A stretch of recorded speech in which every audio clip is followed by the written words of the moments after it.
تتزوج حتى الآن، واعتزلت الفن بسبب قيس الشيخ نجيب، وهي ابنة الكاتب الفلسطيني هاني السعدي.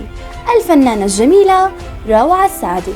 ولدت روعة هاني السعدي في العاصمة السورية دمشق عام 1988 لعائلة مسلمة محبة للفن.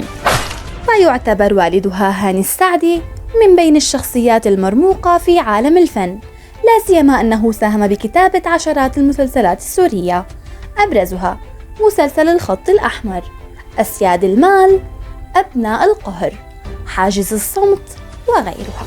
انطلقت روعة في عالم الفن بتشجيع من والدها، وذلك عندما كانت في 7 من عمرها، فكانت أولى مشاركاتها في مسلسل أبو البنات عام 1995، وهو من تأليف والدها، وحققت خلاله نجاحاً كبيراً.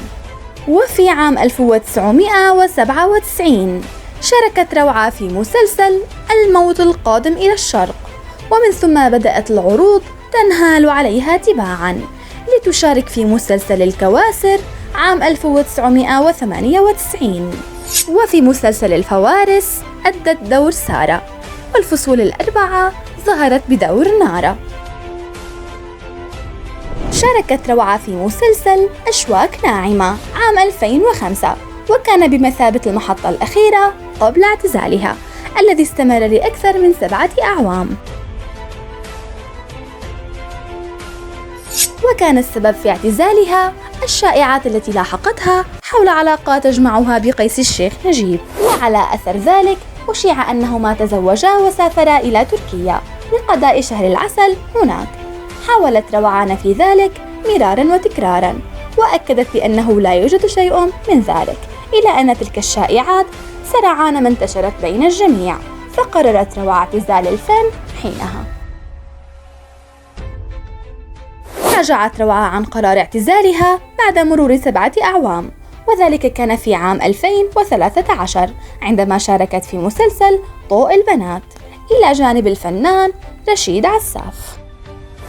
روعة السعدي لم تتزوج حتى الآن، وعندما سئلت عن السبب في لقائها مع الإعلامي مصطفى الآغا اكتفت بالقول إنه ما صار نصيب. لم تكن مجرد ممثلة عابرة في الدراما السورية، بل كانت رقماً صعباً بفضل ملامحها الجذابة وشخصيتها القوية. حظيت بكاريزما مفعمة بالحيوية، وأثبتت جدارتها بكل استحقاق. ما هو رأيكم بالفنانة الجميلة روعة السعدي؟ شاركونا بالتعليقات.